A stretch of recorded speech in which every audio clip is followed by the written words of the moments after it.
அடர்ந்த ஒரு பசுமையான காட்டில் கேசவன் என்ற சின்ன யானைக்குட்டி வாழ்ந்து கொண்டிருந்தது.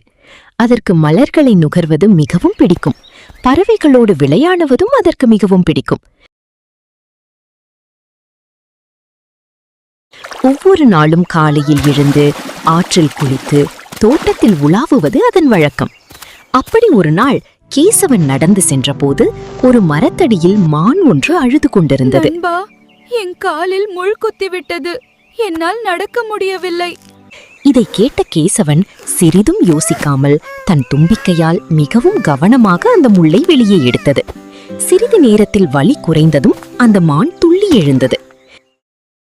சில நாட்களுக்கு பிறகு காட்டில் கடும் வெயில் வாட்டியது.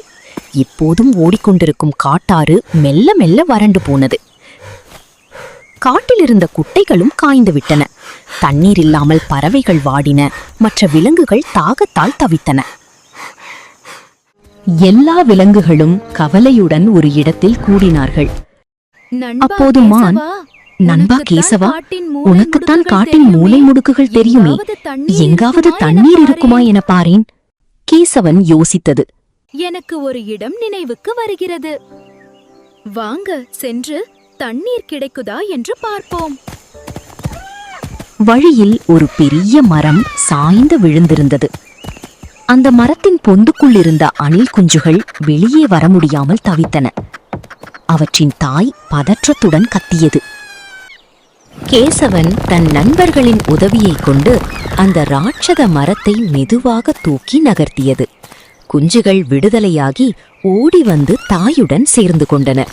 அணில் குட்டிகளின் தாய் குட்டிகளை காப்பாற்றியதற்கு அனைவரிடமும் நன்றி சொல்லி மகிழ்ந்தது.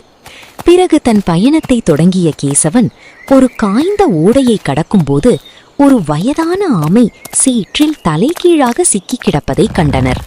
கேசவன் தன் தும்பிக்கையை பயன்படுத்தி அந்த ஆமையை காப்பாற்றினான். அந்த ஆமையும் நன்றி தம்பி என்று வாழ்த்தியது. அனைவரும் நீரூற்றை தேடி செல்வதை அறிந்த ஆமை அனைவரையும் நீரூற்று இருக்கும் இடத்திற்கு அழைத்துச் சென்றது. குளிர்ந்த காற்றுடன் நீரூற்று மெல்ல மெல்ல கண்களுக்கு தெரிந்தது. அனைவரும் அந்த நீரூற்றிற்கு சென்று தாகத்தை தீர்த்தும் ஆனந்தமாய் விளையாடிக் கொண்டிருந்தனர். கேசவன் தனது இலக்கை அடைவது பற்றி மட்டும் கவலைப்படாமல் வழியில் கஷ்டப்பட்ட ஒவ்வொருவருக்கும் உதவி செய்து கொண்டே சென்றது. மற்றவர்களுக்கு நாம் செய்யும் ஒரு சிறிய உதவி மிகப்பெரிய நட்பையும் மகிழ்ச்சியையும் உருவாக்கும்.